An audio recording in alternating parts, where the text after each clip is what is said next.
Alors, c'est parti, ça tourne, ça filme. Bienvenue sur la chaîne Faisons le Mur. Aujourd'hui, j'ai le grand plaisir d'être avec le visage français du site internationalement reconnu Solutionera. Solutionera qui cherche des solutions durables pour l'habitat écologique et on va un petit peu creuser. Je suis avec Goulven Bazir.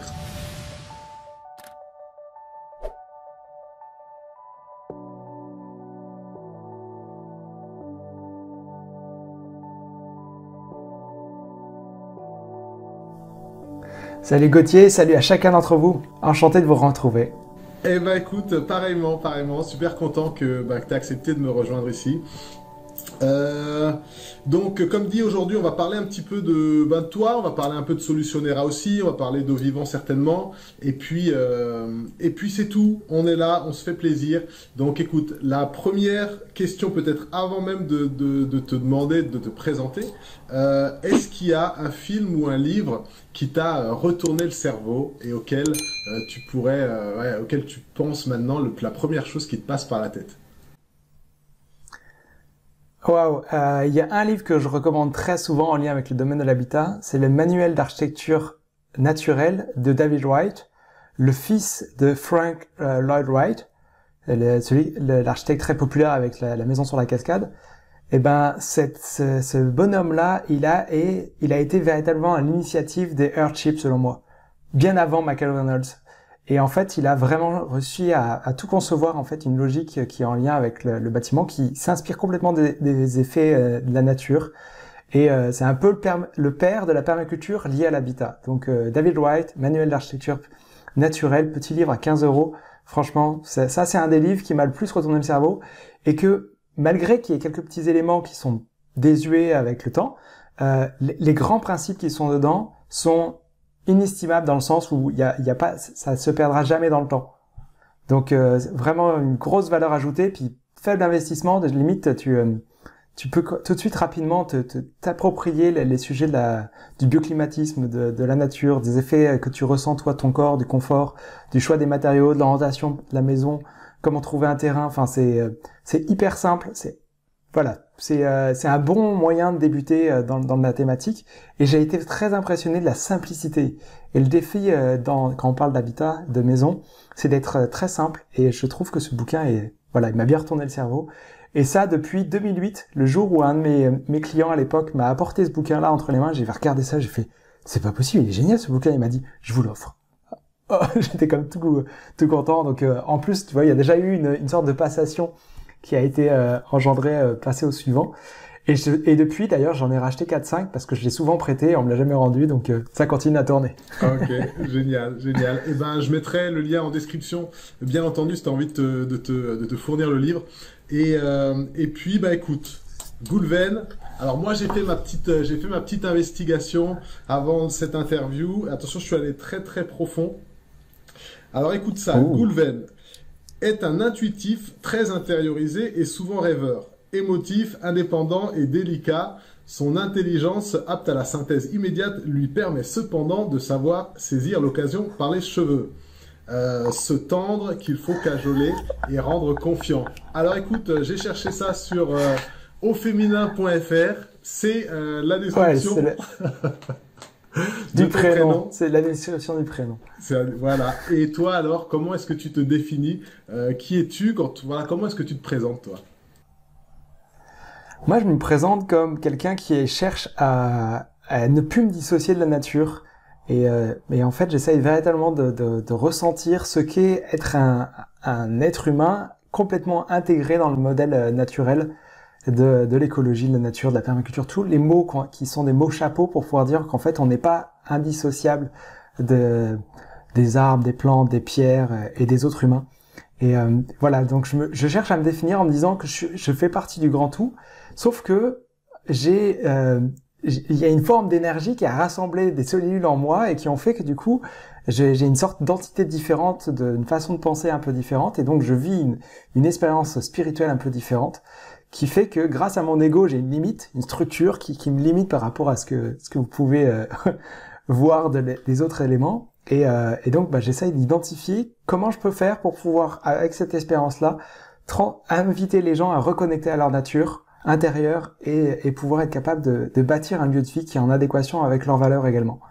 Et donc moi, je me définis à travers tout ça en me disant que tout le monde vit ça, mais tout le monde s'est un peu déconnecté. Et je me dis que c'est ma petite pierre à l'édifice, elle est d'aider les gens à retrouver leurs clés pour qu'ils puissent se reconnecter avec eux-mêmes. Ok, excellent. Eh ben écoute, c'est une belle définition en tout cas. Et donc parce que je vais le rajouter pour le coup. Donc tu es aussi tu es à la tête, si on veut, de Solutionnaire France, également de Haut Vivant. Donc on va en parler un petit peu. Solutionnaire France, c'est, je vais te laisser nous donner la réplique. Qu'est-ce que Solutionnaire? Qu'est-ce que Solutionnaire? Solutionnaire est une entreprise qui a été fondée par Francis Gendron au Québec en 2012. Et en 2015, il a démarré une formation, on pourrait dire une formation en permaculture sur l'habitat, basée sur le même modèle. Et sauf qu'au lieu de nous enseigner comment on peut créer un espace formidable pour les plantes, il s'est assuré de pouvoir créer un espace formidable pour les habitants. Et donc notre habitat. Et moi, en 2015, même avant ça, en fait, dès les années 2000-2012, j'avais envie de faire une formation. J'ai fait des formations en permaculture. Et dès le premier jour où j'ai fait la formation en permaculture, on m'enseignait comment concevoir une maison, on m'enseignait comment concevoir un habitat idéal pour la plante. Je me suis rendu compte à quel point les gens étaient décalés par rapport aux plantes, permaculture plante, alors qu'il y a aussi permaculture habitat, permaculture humaine, permaculture gouvernementale, permaculture éducation, monétaire, entreprise, ça s'arrête jamais. Peut-être un jour tu auras l'occasion de t'entretenir avec Benjamin Broustet d'Ecopreneur, où là il fait de la permaculture pour pouvoir créer une entreprise. Donc on a toute cette logique un peu derrière ça, et Solutionnaire, c'est une formation qui existe depuis 2015. On a formé plus de 5000 personnes à travers le monde depuis, et en France, depuis 2 ans, j'ai créé une entreprise qui s'appelle Haut Vivant, qui a c'est le nom de la SRL, qui a un projet aussi de formation sur plusieurs thématiques en lien avec la permaculture et des aspects un peu plus sensibles comme l'eau, la géobiologie et des enjeux un peu complexes comme l'acoustique dans l'habitat. Mais on porte le projet et on a un partenariat exclusif avec Solutionnaire au Québec pour pouvoir développer Solutionnaire en France et en Europe. Et donc l'idée, c'est d'être capable de faire une synthèse, de savoir par où commencer pour démarrer un projet en habitat écologique pour soi, soit même un projet de construction, de rénovation, ou pour les professionnels, soit en demande de reconversion professionnelle, voire même des architectes, des bureaux d'études, des artisans, des maîtres d'œuvre qui viennent se former, et qui m'impressionnent toujours quand j'ai des architectes qui auprès d'eux, les 2 premiers jours de la formation, qui me disent « Waouh, c'est fou tout ce que j'ai appris !» Et que je leur dis « Mais c'est qu'une introduction, ce que tu viens d'apprendre là, c'est des choses qui auraient dû être acquises dans tes 5 ans d'études. » Donc on fait un joyeux rappel pour les professionnels et on essaye de vraiment redonner les mots-clés, le pouvoir aux porteurs de projets, ce qu'on appelle dans le langage technique le maître d'ouvrage, celui qui va posséder l'ouvrage, à pouvoir s'approprier donc son projet, sa maison, son lieu de vie, voire même parfois même on va un peu plus loin, hein, on aide les gens à être capables de vendre leur lieu de vie pour qu'ils puissent le vendre à leurs amis, leur famille, le banquier, l'artisan, l'architecte, pour qu'ils puissent se dire « Putain, mais c'est une idée géniale, j'ai trop envie de me consacrer à votre projet et m'engager à fond avec vous, défendre vos idées, défendre vos valeurs et être à vos côtés pour pouvoir faire en sorte que votre idée se planifie et se concrétise dans la matière. » Ouais, c'est vrai que souvent on sous-estime un petit peu pas forcément ses ambitions, mais on sous-estime ses projets. Et le fait de le mettre sous un certain éclairage, le fait de mettre en valeur toutes les qualités, tout ce que ça apporte et puis tout ce que ça permet de faire, c'est une bonne façon pour se l'approprier et puis voilà, pour le crier sur tous les toits. Donc c'est une super manœuvre. Et parmi tous ces gens qui viennent se former et qui sont surpris, donc des fois des gens très qualifiés on va dire, et qui sont surpris de voir d'apprendre ce qu'ils apprennent, de voir ce qu'ils voient, quelle est la chose qui revient souvent? Quelle est l'idée reçue ou l'étincelle qui revient souvent où les gens ils disent « Ah oui, tiens, c'est incroyable, j'avais pas perçu ça comme ça ». Il y a des grands principes qui reviennent facilement et ils perçoivent très bien le fait qu'il faut réorienter la maison face au soleil, le fait d'avoir à prendre en compte les vents, prendre en compte la forme du terrain, c'est des choses qui sont évidentes, mais ce qui revient souvent, c'est quand il y a l'ensemble de tous ces éléments-là. Quand tu arrives à avoir tous ces éléments, soleil, vent, forme du terrain, contraintes réglementaires et tout ça. Quand il y a tout ça, tous ces éléments qui s'emboîtent l'un dans l'autre. Et là, ce qui revient, c'est du genre, ok, là, je viens de comprendre.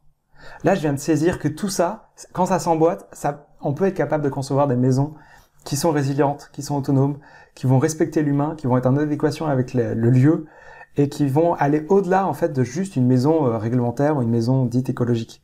On va chercher vraiment à aller un petit peu plus loin, à devenir peut-être une maison vivante.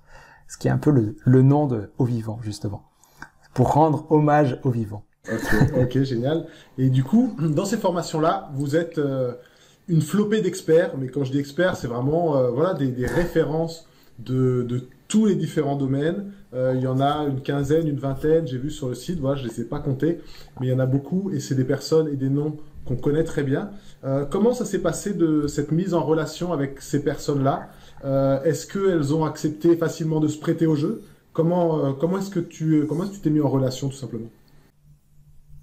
Il y a un historique. Ça fait plus de 15 ans que je suis dans la thématique du bâtiment écologique.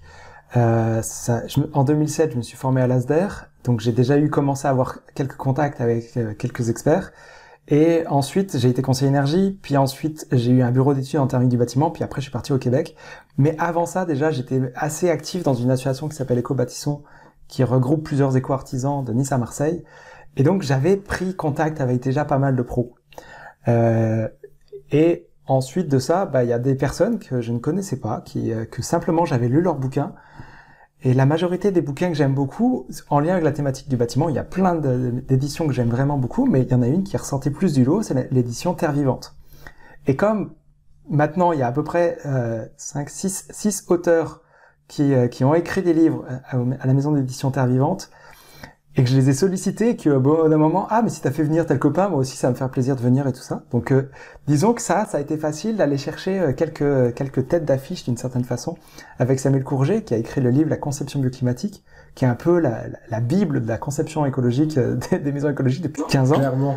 Ça est sorti. Allez voir ça, allez voir ce livre, je le mettrai en description. C'est vraiment tout ce qu'il faut savoir, tous les grands principes et plus encore. Donc voilà, petite parenthèse. Mais si vous voulez, en fait, j'ai ma bibliothèque juste derrière moi. Je pourrais très bien vous faire une petite. Je pourrais vous les sortir tous les livres à la fin, là, restez jusqu'à la fin de la vidéo. Comme ça, je vous les présente. Donc ça, voilà, vous avez un peu le retour avec Samuel Courget. Après, il y a eu d'autres auteurs comme Franck Janin et Jean-Louis Baumier qui ont écrit un livre ensemble sur l'isolation thermique et acoustique. Donc un vrai beau défi là-dessus. Charles Mangeon aussi sur la ventilation. Et j'en passe. Je vais pas vous énumérer un peu tout le monde, mais il y a pas mal d'experts qui ont accepté, aussi parce qu'ils aiment le principe de se dire, on va faire une synthèse qui fait que les professionnels vont pouvoir enfin se dire, oh waouh, il est génial ce particulier-là, comment ça se fait qu'il connaît autant bien son sujet, qu'il sache bien en parler, qu'il sache bien le présenter. Et donc, voilà, comme je le disais, ça fait 15 ans que je suis dans la thématique, et ça fait hyper longtemps que je m'adresse à du grand public. Et je me suis rendu compte que les professionnels, ils avaient un mal fou à trouver des particuliers, des clients qui avaient envie de travailler avec eux. Alors qu'ils font de l'écologie, qui ont une déontologie, une approche, et qui sont intègres dans leur botte, quoi. Et là, je me suis dit, mais comment ça se fait que ça matche pas? Comment ça se rencontre? Pourquoi ça se rencontre pas? Et donc, j'ai amené ce sujet-là en disant aux profs, en leur disant, écoutez, les gars, ou les filles, sachez que mon objectif, c'est d'amener la thématique pour que les gens, en l'espace de 12 jours, ils puissent s'approprier le sujet, qu'ils puissent avoir une vision globale et qu'ils puissent vous présenter ça en n'ayant pas juste « ouais, je veux une maison écologique parce que je veux prendre soin de la planète, et ci et ça, ça ». Non, un peu plus précise, qu'ils sachent un peu mieux définir la finalité de ce qu'ils veulent. Et que quand ils en parlent, ce futur client-là, quand il va vous en parler, il a des étoiles dans les yeux et qui fait que vous allez vous dire « moi, je trépide d'impatience, je veux travailler avec lui ». Je t'avoue que ça a été un petit... Voilà, j'ai su leur vendre. et donc, ça a eu un effet assez bénéfique. Et il faut savoir qu'il y a des profs qui m'ont dit oui, qui ne sont pas dans la formation, et qui sont comme un peu, entre guillemets, en réserve, pour peut-être faire d'autres cours, parce que il y a des experts qui sont trop experts, et qui peuvent pas toujours amener le sujet à l'espace du grand public. Donc, je les garde un peu en expertise pour pouvoir un jour peut-être m'adresser plus aux professionnels. Mais avec Solutionnera, on s'adresse aux particuliers. Avec Au Vivant, on va s'adresser aux particuliers et aux professionnels.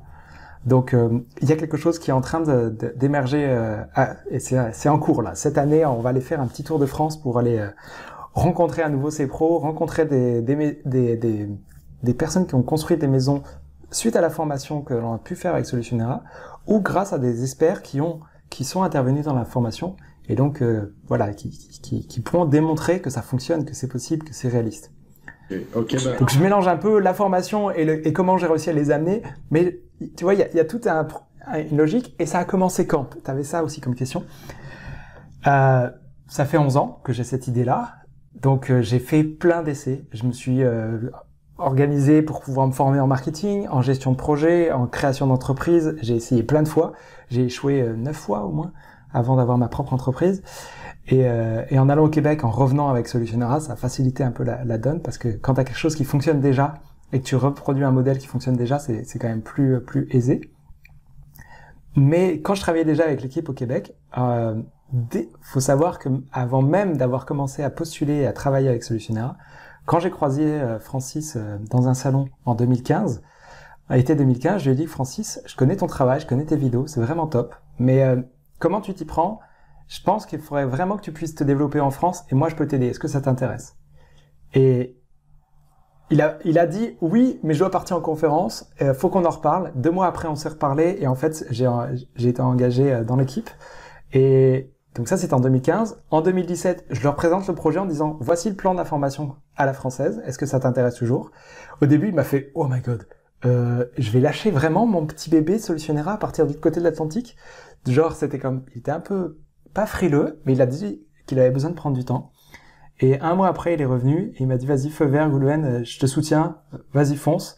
Et du coup, quand t'es un peu plus soutenu, que ce soit Francis ou quelqu'un d'autre, quand t'es soutenu, ça va beaucoup plus facilement. Et donc derrière, j'ai présenté le programme à des personnes que j'ai appelées depuis le Québec, en France, et j'ai commencé à appeler plusieurs profs, plusieurs experts. Et de fil en aiguille, j'ai eu une 30aine de profs qui m'ont dit oui. Au final, j'en ai sélectionné qu'une 15aine, parce qu'après, faut pouvoir, entre le oui et la vraie vérité du contenu qui peut être délivré, adapté au public. Il y a eu des changements. Mais quand Thierry Salomon, Samuel Courget et d'autres profs m'ont dit oui, Serge Livrement sur la construction en bois, qu'est-ce qu'il y a d'autre encore? Je pourrais vous citer Charles Mongeon sur la ventilation. Michel Philippot. Voilà, du beau monde. Michel Philippot, c'est plus récent. Avant ça, il n'y avait pas de cours sur la Terre au tout début en 2017. J'avais bien sûr l'intention de le faire, mais tu sais, quand tu démarres, tu démarres avec un prototype, puis t'avances. Donc tu fais, voilà, j'avais bien l'intention d'amener le sujet de la Terre très rapidement. Et quand j'ai rencontré Michel Philippot, c'était une évidence. Il a vraiment une assise dans le sujet, il connaît vraiment sa matière. Et ce qui est génial, c'est qu'il a une vision très philosophique de la chose. Et il pourrait parler pendant des heures et des heures des concepts et de la relation gouvernementale et monétaire qu'il y a derrière l'impact écologique que peut avoir la construction en terre, et tout à la fois être un excellent formateur en matière. Donc il donne des formations aussi pour pouvoir construire et vraiment avoir un bon coup de taloche sur un enduit. Voilà, c'est génial de trouver des gens qui ont cette double casquette. Alors du coup, moi je te rejoins sur le fait de former les gens, et que ce soit les étoiles dans les yeux, on va dire, du public qui va changer le monde.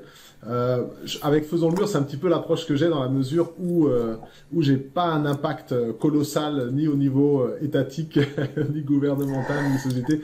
Donc je pars petit, et du coup le fait de voir que les gens voient de plus en plus de shows, qui voient des vidéos sur la terre crue, qui voient des maisons en paille, et à force de le voir, c'est eux qui vont vraiment demander aux maçons de dire: mais en fait, vous mettez du ciment, est-ce qu'on peut pas changer ci, est-ce qu'on peut pas changer ça? Et que la demande vienne d'en bas, c'est vraiment un levier qui est super puissant. En tout cas, c'est le seul que j'ai pour l'instant, et c'est celui que j'essaye de vraiment manier le plus possible, quoi.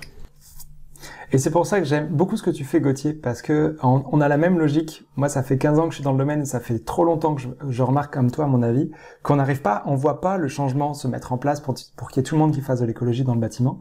Et ce changement-là, c'est parce on attendait que ça vienne d'en haut. Mais on n'est plus dans une logique de papa. Enfin, même s'il y a encore le gouvernement qui nous donne l'impression que c'est toujours papa qui décide pour nous. Pour faire des grands changements, ça peut que venir d'en bas. Et pour ça, d'en bas, en fait, c'est avoir plutôt une vision horizontale et se dire: ok, nous, là, quand on se regarde dans les yeux, bien, les humains, le peuple, on est capable de se prendre le sujet à bras le corps et se dire: moi, je suis responsable de mon projet. Je veux faire des enduits à la terre, je veux faire des enduits à la chaux, je veux pouvoir être capable de me former pour pouvoir décider l'ensemble de projets sur mon habitat et d'avancer avec ça. Ouais, carrément. Donc je te remercie d'avoir cette logique et de faire remonter l'information. Donc vous qui nous regardez, c'est vous qui avez le pouvoir. Ah oui, on est ensemble.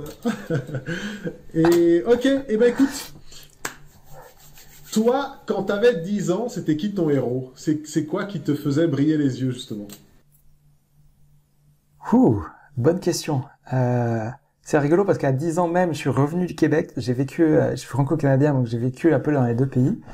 Et quand je suis revenu du Québec, je t'avoue que je te dirais que mon héros était Marc Adélard, un ancien du Québec qui avait fait vraiment la logique du projet en permaculture comme on l'envisage, avec une capacité à pouvoir vivre de chaque instant présent. Et donc il était sur sa chaise à Balancier, sur sa terrasse de sa vieille maison au Québec, et tout autour de lui, il était complètement serein parce qu'il avait une bonne connaissance de ses voisins. Il savait que ses voisins produisaient de l'alimentation, même en hiver, parce qu'au Québec, quand t'as 6 mois d'hiver, c'est important. Il savait qu'il avait un entourage qui pouvait vraiment assurer une pérennité sur du long terme, quoi qu'il arrivait. C'est-à-dire que qu'il y ait de l'électricité ou pas, il savait qu'il pouvait s'en sortir parce qu'il avait prévu du bois, il avait prévu de l'alimentation avec du stockage, il avait prévu des ressources en énergie, il avait des ressources en eau, il savait comment regarder la nature et être capable d'aller récolter les éléments dont il avait besoin pour assurer pas sa survie, mais juste sa vie, en étant totalement détendu. Et il savait quand est-ce que c'était les bons moments pour se reposer, être dans le silence, et être dans les moments où il fallait discuter, préparer à manger, et avoir cette vie ultra simple. Et moi, je trouvais que ça, c'était mon super-héros, parce que contrairement aux super-héros qui sauvent le monde et qui sont hyper actifs, qui sont à nous inciter d'une façon ou d'une autre à consommer encore des produits de consommation, là, lui, j'avais déjà compris un peu cette logique, un peu cette frénétique de notre société à vouloir surconsommer. Lui, j'avais l'impression qu'il était hors du temps, tout en étant parfaitement dans l'instant présent. Et ça m'avait beaucoup marqué. Donc, Marc Adélard, qui était mon super-héros. Ok, je connais pas, je vais faire mes recherches. Et puis, je mettrai ça dans la description. Voilà. C'est un héros personnel, il n'est pas connu. Ouais, c'est les héros ordinaires, hein, des fois, voilà. C'est ça qui est intéressant aujourd'hui. Les héros ordinaires font beaucoup plus de choses que les grands héros fantasmés, quoi. Donc, c'est un peu la démarche. Mais j'ajouterais quand même un truc, Marc Adélard, et je l'ai rencontré parce qu'en fait, il était en relation avec mon oncle qui était parti vivre au Québec, et mon oncle construisait des maisons sur l'île aux Coudres, qui est une petite île le long du fleuve Saint-Laurent. Et donc en fait, je me rends compte quand même qu'il y a comme une suite, c'est-à-dire que j'avais déjà de la famille qui construisait de la maison du côté de ma mère, du côté de mon père, et je me retrouve dans l'habitat, c'est comme une suite logique. Et de retrouver quelqu'un qui avait déjà su mettre tout ça en œuvre, et surtout qui savait se détendre, quoi. Je trouvais ça hallucinant de voir tout le monde qui était tout le temps en train de courir partout, puis lui, il me disait, mais non, c'est bon, c'est correct. C'est bien correct, là. Je suis bien posé, il n'y a pas besoin de se tanner à faire ci, ça. Ouais, je suis pas bon avec les expressions québécoises, mais voilà, ça fait ça. Ok. Et du coup, alors écoute, quelle serait à ce moment-là, à toi, ta journée idéale? Et après, versus après ta journée comme elle est, hein. Donc, ouais, comment serait ta journée idéale? Ma journée idéale, c'est passer du temps avec des personnes qui portent des projets et qui sont, voilà, 1 ou 2 personnes par jour où, du coup, je les accompagne dans leur projet pour qu'ils puissent manifester ce qui les fait vibrer en eux. Et cette journée idéale, elle commence déjà en prenant déjà soin de moi parce que c'est vraiment important. Donc, je suis plutôt un couche-tard, donc nécessairement un lève-tard. Donc, mes journées, je les commence à 10 heures généralement. Pas en ce moment, parce que en ce moment, c'est un peu différent. Dans les vies d'entrepreneurs, il y a des moments où il faut se mettre à pouvoir communiquer sur notre projet. Donc en ce moment même, je suis en train de faire la population, mettre sur les réseaux sociaux. Regardez, il y a une nouvelle série de vidéos géniales pour pouvoir découvrir l'habitat écologique. Mais donc je me lève à 6 heures du matin, donc c'est antinomique avec cette fameuse journée idéale. Mais le reste du temps, après, c'est de passer 2 bonnes heures avec un client qui porte un projet et qui est à cœur de le faire sortir de terre. Et ensuite, passer l'après-midi soit avec un autre projet, soit avec mon équipe qui aide d'autres personnes, qui font avancer des projets d'autres personnes. Et après, pas trop tard, tu sais, genre vers 17-18 heures, aller faire un peu de sport, marcher dans la nature, me reconnecter à ce qui est important.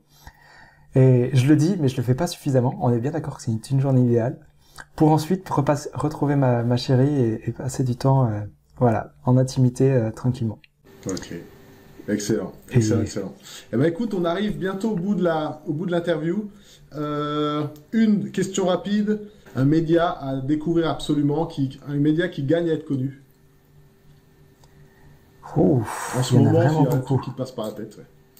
Je te dirais, écoute, y a un partenaire avec qui j'aime beaucoup travailler, qui est Twiza, qui propose des chantiers participatifs. Parce que nous, on parle de théorie, mais il faut rapidement rentrer dans la pratique. Et une fois qu'on est dans la pratique, on se rend compte qu'on a besoin de la théorie. Donc, on est très complémentaires. Et donc, je vous invite à aller voir le réseau social Twiza, Twiza. C'est des partenaires avec qui j'aime beaucoup œuvrer. J'ai décidé de tout le temps communiquer sur eux d'une façon ou d'une autre parce que, en termes de médias, c'est bien joli de lire des médias papier ou numérique, mais dès que tu vois que c'est possible de faire un chantier proche de chez toi et que tu touches à la matière, eh bien, tu vas peut-être rencontrer Gauthier sur un chantier terre-chambre ou de chaux, mais au-delà de ça, voilà, c'est important de pouvoir toucher à la matière pour se dire, tiens, c'est vraiment essentiel pour que je puisse le manifester aussi dans mon projet. Et peut-être que là, je te parle de maison, mais ça peut être aussi un autre média comme les woofers pour pouvoir apprendre la permaculture ou l'agriculture naturelle. Donc voilà, ça c'est deux médias qui sont intéressants, qui sont un peu plus des réseaux, mais voilà, à plonger là-dedans. Je trouve ça important. Génial, génial. Ben ouais, c'est en description bien entendu. Donc Twiza et les woofers, c'est toucher l'habitat, c'est aussi toucher l'humain, parce que les chantiers sont participatifs. Il y a vraiment toute une ambiance sur ces chantiers qui est à part, et ce sont des expériences qui sont rarement mauvaises. Donc tout à fait. Je te remercie. Avant de conclure, vas-y. Avant de conclure, j'ai promis un truc, faut que je réponde à ma promesse avec les livres. Ok, écoute, va chercher les livres. Pendant ce temps, je fais mon appel à l'action. Je pose mon micro et je suis là avec vous dans une seconde, ça va être ça roule. Et quant à nous, en attendant de voir les livres conseillés par Goulven, n'oubliez pas de vous abonner, de cliquer sur la petite cloche, bien entendu. Ça fait plaisir à la chaîne, ça développe un petit peu le réseau justement, ça donne de la visibilité et ça me motive à faire plus de vidéos de la sorte. Donc voilà, pensez bien, abonnez-vous, mettez un like et faites un petit tour dans les commentaires. Alors, et c'est important, abonnez-vous, parce que si vous abonnez pas, il peut pas continuer à faire des vidéos aussi facilement, donc abonnez-vous, c'est important. Cette vidéo étant déjà bien longue, j'ai décidé de publier les recommandations de lecture de Goulven dans une vidéo séparée que tu retrouveras en cliquant juste ici. Et puis, bien entendu, on ne change pas les bonnes habitudes. Dans la description, tu trouveras toutes les informations concernant Goulven, concernant les formations de Solutionnera, les formations au vivant, mais aussi les formations gratuites qui sont téléchargeables sur le site faisonslemur.com. Je te remercie d'avoir passé tout ce temps en notre compagnie et maintenant, je t'invite à passer la plus belle journée qui soit. Que la force de l'éco-construction soit avec toi.